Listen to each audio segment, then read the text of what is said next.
Good morning dear students. आज हम लोग पढ़ेंगे पास्ट इंडेफिनिट टेंस।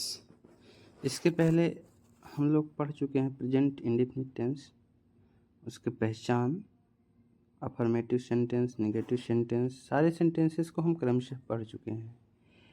अब आज बारी है पास्ट इंडेफिनिट टेंस की। अब पास्ट इंडेफिनिट टेंस क्या होता है कि जिसमें क्रिया का होना या करना भूतकाल में पाया जाता है, उसे पास्ट इंडेफिनिट टेंस कहते हैं। और इस टेंस की हिंदी वाक्य का पहचान क्या होता है कि क्रिया के अंत में ता था, ती थी, ते थे अथवा आ, या, ए, ई आदि लगा रहता है। यानी जहाँ ता है, ती है, ते है, था, वहीं था, थे, थी आ जाएगा। तो ये कौन सा टेंस हो जाएगा? पास्ट इंडेफिनिट हो जाएगा। उसके अलावा अगर वाक्य में आ, या, ए, ई आया हुआ है तो भी वह पास्ट इंडेफिनिट टेंस होगा। जैसे आप कहते हैं वह पढ़ता था, वह बाजार गया, वह आम खाया। ठीक है, यहाँ देखिए कुछ एग्जाम्पल्स आपको नीचे दिए गए हैं। जैसे माली फूल तोड़ता था, वाक्य के अंत में क्या आया है? ता था, इसलिए ये कौन सा टेंस होगा? Past indefinite tense. वे बाजार गए, वाक्य के अंत में क्या आया है? ये आया है, इसलिए ये भी कौन सा टेंस हो जाएगा? पास्ट इंडेफिनिट टेंस हो जाएगा। वह रोज नहाता था, वाक्य के अंत में क्या आया है? क्रिया में लगा हुआ ता था आया है, इसलिए ये कौन सा टेंस हो जाएगा? पास्ट इंडेफिनिट टेंस हो जाएगा। फिर राम किताब नहीं पढ़ा, पढ़ा आ रहा है, तो ये भी कौन सा टेंस हो जाएगा?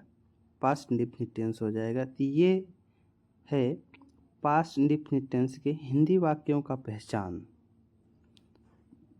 अब आइए हम देखते हैं affirmative sentence. Past indefinite tense के अफर्मेटिव सेंटेंस का अनुवाद हम कैसे करेंगे? फार्मूला नंबर 1 है सब्जेक्ट प्लस वर्ब की सेकेंड फॉर्म प्लस ऑब्जेक्ट और प्लस अदर वर्ड। हम क्या करते थे कि प्रेजेंट इंडेफिनिट टेंस में सब्जेक्ट के साथ अगर कर्ता एक वचन का होगा, सब्जेक्ट एक वचन का होता था, तो हम मेन वर्ब में यस या यस लगाते थे। और अगर सब्जेक्ट बहुवचन का होता था तो मेन वर्ब में यस या यस नहीं लगाते थे। लेकिन यहाँ क्या है, चाहे हमारा सब्जेक्ट एक वचन का हो या बहुवचन का हो, सबके साथ हमको क्या करना है? वर्ब की सेकंड फॉर्म लगानी है। यहाँ हमको एक वचन और बहुवचन देखने की ज़रूरत नहीं है, सिर्फ और सिर्फ वर्ब की सेकंड फॉर्म लगाने की ज़रूरत है। आइए एग्जाम्पल्स देखते हैं। एग्जाम्पल है वह अपना पाठ याद करता था, वाक्य के अंत में क्या आया है? करता था। अब इस सेंटेंस को सबसे पहले तोड़ लीजिए। वर्ब क्या है? याद करना। ये क्या हो गई? ये वर्ब हो गई। इसके बाद अब हम सेंटेंस में कौन से क्वेश्चन करके सब्जेक्ट का पता लगा लेंगे कि अपना पाठ कौन याद करता था, तो वह याद करता था। आंसर जो मिलेगा वही आपका क्या हो जाएगा? सब्जेक्ट हो जाएगा। ये क्या हो गया? सब्जेक्ट हो गया। इसके बाद अपना पाठ क्या याद करता था? अपना पाठ, तो ये क्या हो जाएगा? ऑब्जेक्ट हो जाएगा। इन्हें हम क्या किए? सेंटेंस को तोड़ लिए। अब क्या करेंगे? फार्मूले के अनुसार क्रमशः रख देंगे। तो सब्जेक्ट क्या है? वह की अंग्रेजी क्या होगी? ही। और इसके बाद याद करना, वर्ब लगाना है। फिर वर्ब क्या है? याद करना। याद करना लर्न मीन्स याद करना होता है, उसकी सेकंड फॉर्म क्या हो जाएगी? लर्नड। इसके बाद ऑब्जेक्ट क्या है? ऑब्जेक्ट रखना है अपना पाठ, हिज लेसन। तो इसका ट्रांसलेशन क्या हो जाएगा? ही लर्नड हिज लेसन। अब दूसरा देखिए, लड़के मैदान में दौड़ते थे, यहाँ सब्जेक्ट क्या है? प्लूरल है। और हम क्या करेंगे? अब अनुवाद करेंगे। Boys ran in the field. यानी यहाँ भी वर्ब की सेकेंड फॉर्म लगी, यहाँ भी वर्ब सेकेंड फॉर्म लगी, लेकिन यहाँ वर्ब सिंगुलर थी, यहाँ प्लूरल थी, दोनों के साथ वर्ब की सेकेंड फॉर्म हुई। अर्थात हमको सिंगुलर और प्लूरल नहीं देखना है, सिर्फ और सिर्फ क्या लगाना है? वर्ब की सेकेंड फॉर्म लगानी है। तो ये रहा अफर्मेटिव सेंटेंस। अब आइए देखते हैं नेगेटिव सेंटेंस। पास्ट इंडेफिनिट के नेगेटिव सेंटेंस को हम कैसे करेंगे? तो फार्मूला इसका है सब्जेक्ट लगाएंगे, फिर इसकी सहायक क्रिया डिड होती है, डिड के तुरंत बाद हम क्या करेंगे नेगेटिव सेंटेंस में नॉट लगा देंगे, और जब डिड आ जाएगा तो इसके बाद हम वर्ब की फर्स्ट फॉर्म लगाकर ऑब्जेक्ट और अदर वर्ड लगाएंगे। सेंटेंस है वे सब, सॉरी यहाँ सेब होना चाहिए, वे सेब नहीं खाते थे। इसका क्या होगा, पहले वर्ब इसमें क्या है खाना, वर्ब हो गई, सब्जेक्ट क्या है वे क्या हो गया सब्जेक्ट हो गया, है ना, वे क्या है सब्जेक्ट है, ये क्या हो गया सब्जेक्ट हो गया। इसके बाद नहीं का क्या होगा नॉट होगा, क्या होगा नॉट होगा, और सेब का सेब ही होगा। इसलिए अब क्या करेंगे फार्मूले के अकॉर्डिंग रख देंगे। सब्जेक्ट क्या है वे की अंग्रेजी क्या हो जाएगी दे, फिर सहायक क्रिया डिड लगा देंगे। हमारा कर्ता चाहे एक वचन हो चाहे बहुवचन, सबके साथ हम डिड लगाएंगे, लेकिन प्रेजेंट इंडेफिनिट में एक वचन कर्ता के साथ हम डज लगाते थे, बहुवचन कर्ता के साथ डू लगाते थे। लेकिन यहाँ क्या करना है, यहाँ भी हमको सहायक क्रिया में एक वचन और बहुवचन देखने की ज़रूरत नहीं है, सबके साथ हमको आपकी जो है सहायक क्रिया डिड लगानी है। तो यहाँ सहायक क्रिया क्या है डिड, दे के बाद क्या लगा देंगे डिड, फिर नॉट, फिर वर्ब लगाएंगे ईट क्या apples, they did not eat apples. दूसरा एग्जाम्पल देख लेते हैं, सोहन दरवाज़ा नहीं खोला। अब इसमें वर्ब क्या है खोलना, जो कि सेंटेंस के अंत में। कौन नहीं खोला सोहन, सोहन क्या हो जाएगा सब्जेक्ट हो जाएगा, ठीक है, कौन से क्वेश्चन कर देंगे। क्या नहीं खोला दरवाज़ा, तो दरवाज़ा क्या हो जाएगा ऑब्जेक्ट हो जाएगा, और नहीं के लिए क्या होगा नॉट होगा। फार्मूले के अकॉर्डिंग रख दीजिए, पहले सब्जेक्ट क्या हो जाएगा सोहन, फिर सहायक क्रिया डिड, फिर नहीं के लिए नॉट, फिर क्या लगाना वर्ब की first form open, object the door, Sohan did not open the door, ये क्या हो जाएगा ट्रांसलेशन हो जाएगा। इसके बाद नेवर वाला फार्मूला देखते हैं, इसमें पहले क्या होगा सब्जेक्ट होगा प्लस नेवर होगा, फिर वर्ब की सेकंड फॉर्म आएगी, फिर ऑब्जेक्ट, फिर अदर वर्ड आ जाएगा। अर्थात अगर नेवर वाला सेंटेंस आ जाता है तो उसका अनुवाद अफर्मेटिव सेंटेंस की तरह होता है, जैसे प्रेजेंट इंडेफिनिट टेंस में हुआ था। तो यहाँ क्या करेंगे नेवर लगाकर वर्ब की सेकंड फॉर्म लगा देंगे, क्योंकि यहाँ पर जो है हमको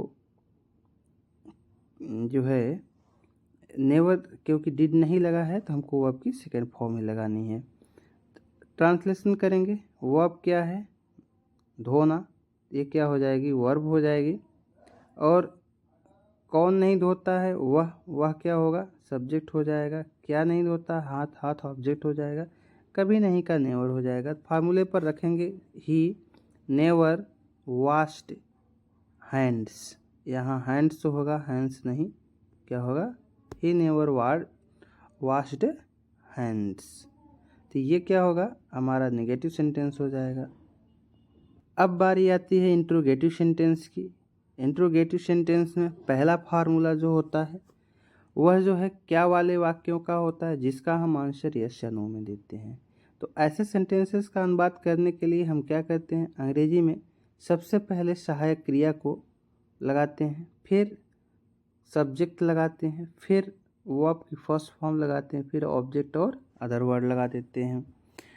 आइए करते हैं, क्या बच्चे कक्षा में हंसते हैं, इसका हो जाएगा did children laugh in the class, क्या बच्चे कक्षा में हंसते हैं ये। इसके बाद दूसरा फार्मूला जिसमें क्वेश्चन वर्ड बीच में आता है, तो इसमें क्या करेंगे सबसे पहले हम क्वेश्चन वर्ड की अंग्रेजी लगाएंगे, फिर डिड लगाएंगे, फिर सब्जेक्ट लगाएंगे, फिर वो आपकी फर्स्ट फॉर्म ऑब्जेक्ट और अदर वर्ड कर देंगे।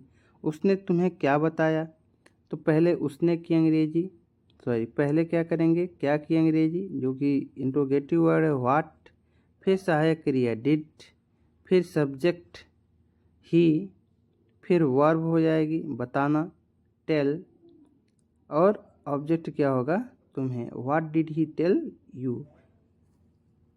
इसके बाद इंट्रोगेटिव सेंटेंस का तीसरा फार्मूला है question word plus noun plus did plus subject plus verb की first form plus object plus other word. यानी कि इसमें ऐसे क्वेश्चन वर्ड्स जिनके साथ नाउन लगा होता है उनका अनुवाद हम इस तरह से कहते हैं। पहले क्वेश्चन वर्ड की अंग्रेजी लिखेंगे, फिर उससे संबंधित नाउन लगाएंगे, फिर सहायक क्रिया लगाएंगे, फिर सब्जेक्ट और फिर वो की फर्स्ट फॉर्म लगा देंगे। जैसे तुम कितने आम खाए, हाउ मैनी, कितने की अंग्रेजी क्या होती है हाउ मैनी। मैंगोज, उससे संबंधित नाउन क्या हो गया मैंगो, तो how many mangoes did you eat, तुमने कितने आम खाए। इसके बाद चौथा फार्मूला आता है हु वाला। तो हमने प्रेजेंट इंडेफिनिट टेंस वाले में भी बताया था कि जब हु वाला सेंटेंस आता है तो उसका ट्रांसलेशन अफर्मेटिव सेंटेंस की तरह किया जाता है। तो फार्मूला देखिए, इसमें क्या होगा, सबसे पहले हु, फिर वर्ब की सेकंड फॉर्म, फिर ऑब्जेक्ट, फिर अदर वर्ड। इसका अफर्मेटिव सेंटेंस की तरह अनुवाद क्यों होता है, क्योंकि हु ही कर्ता का भी काम करता है और क्वेश्चन वर्ड का भी काम करता है, दोनों का काम करता है, इसलिए इसका अनुवाद अफर्मेटिव सेंटेंस की तरह होता है। अब सबसे पहले क्या लगाना है, कौन की अंग्रेजी हु, फिर वर्ब की सेकंड फॉर्म लिव मतलब रहना लिव्ड, और इस मकान में की अंग्रेजी in this house, who lived in this house, इस घर इस मकान में कौन रहता था। अब बारी आती है इंट्रोगेटिव नेगेटिव सेंटेंस की। इसमें पहला फार्मूला है, अब देखिए इंट्रोगेटिव नेगेटिव सेंटेंस में हमको कुछ नहीं करना है, सिर्फ और सिर्फ उसका अनुवाद जो है इंट्रोगेटिव सेंटेंस की तरह ही करना है। केवल सब्जेक्ट के बाद नॉट और बढ़ा देना, हर सेंटेंस में सब्जेक्ट के बाद नॉट हम और बढ़ा देंगे, हमारा इंट्रोगेटिव सेंटेंस इंट्रोगेटिव नेगेटिव बन जाएगा। देखिए एग्जाम्पल देखते हैं, क्या उसने तुम्हारी कलम वापस नहीं की। अब इसमें सबसे पहले हम क्या करेंगे, सहायक क्रिया डिड लगा देंगे, यही क्या का काम करेगा। उसने की अंग्रेजी क्या हो जाएगी, सब्जेक्ट ही, डिड ही, फिर सब्जेक्ट के तुरंत बाद नॉट, डिड ही नॉट, फिर क्या लगेगी वर्ब वापस करना, return your pen, did he not return your pen, ये क्या हो जाएगा, इसका ट्रांसलेशन हो जाएगा। दूसरा फार्मूला, जब क्वेश्चन वर्ड बीच में आता है उसमें भी क्या करना है, सब्जेक्ट के बाद हमको नॉट लगा देना है। याद रहे सहायक इंट्रोगेटिव सेंटेंस में सहायक क्रिया के बाद नॉट नहीं लगेगा, बल्कि कहाँ लगेगा, सब्जेक्ट के बाद लगेगा। इसका एग्जाम्पल है, संजय ने भिखारी की सहायता क्यों नहीं की, यानी कि संजय ने भिखारी की सहायता क्यों नहीं की। सबसे पहले क्वेश्चन वर्ड व्हाई, फिर हेल्पिंग वर्ब डिड, क्या होगा व्हाई डिड, फिर सब्जेक्ट हो जाएगा Sanjay not help the beggar, why did Sanjay not help the beggar, इसका ट्रांसलेशन हो जाएगा। इसमें चौथा फार्मूला है question word plus noun plus did plus subject plus not plus verb की फर्स्ट फॉर्म प्लस ऑब्जेक्ट। यानी कि हमको इसमें भी क्या करना है, पहले वाले फार्मूले के अनुसार ही रहेगा, सिर्फ नॉट को हमको सब्जेक्ट के तुरंत बाद जोड़ देना है, बाकी सब कुछ वही रहेगा। वह कितने दिन नहीं सोया है, यानी हाउ मैनी डेज, ये क्या हो गया हाउ मैनी क्वेश्चन वर्ड हो गया, उससे संबंधित नाउन क्या है दिन, तो क्या हो जाएगा हाउ मैनी डेज डिड, फिर सब्जेक्ट क्या है ही नॉट स्लीप, यानी how many days did he not sleep. इसके बाद कौन वाला आता है, तो इसका अनुवाद जो है सिंपल नेगेटिव सेंटेंस की तरह होता है। जैसे पहले हम क्या करेंगे, क्वेश्चन वर्ड हु लगाएंगे, फिर डिड, फिर नॉट, फिर वर्ब की फर्स्ट फॉर्म, फिर ऑब्जेक्ट और अदर वर्ड हो जाएगा। देखिए एग्जाम्पल से समझते हैं, विद्यालय में गाना कौन नहीं गाया। अब गाया क्या है, वर्ब है, गाना क्या है, सॉन्ग, ये जो है आपका ऑब्जेक्ट है, और विद्यालय में, विद्यालय क्या होगा, ये आपका अदर वर्ड में चला जाएगा। यानी why did not who did not sing a song in the school, in school, यानी कि स्कूल में गाना कौन नहीं गाया। ये था जो है अफर्मेटिव सेंटेंस। इसके बाद हम कुछ एग्जाम्पल देंगे जिसको आपको कमेंट करना है और बताना है कि उसका सही ट्रांसलेशन क्या होगा। और ये है आप लोगों के लिए होमवर्क। आप लोग होमवर्क करके कमेंट बॉक्स में ज़रूर बताएं कि आपके 4 में से कितने सेंटेंस सही हुए और आपको ये वीडियो कैसा लगा, ये भी कमेंट करके बताएं। और आपको वीडियो अच्छा लगा हो तो वीडियो को लाइक करें, कमेंट करें। और आपसे एक छोटा सा विनम्र निवेदन है कि वीडियो को अगर सब्सक्राइब नहीं किए हैं तो सब्सक्राइब भी करें। धन्यवाद। जय हिंद।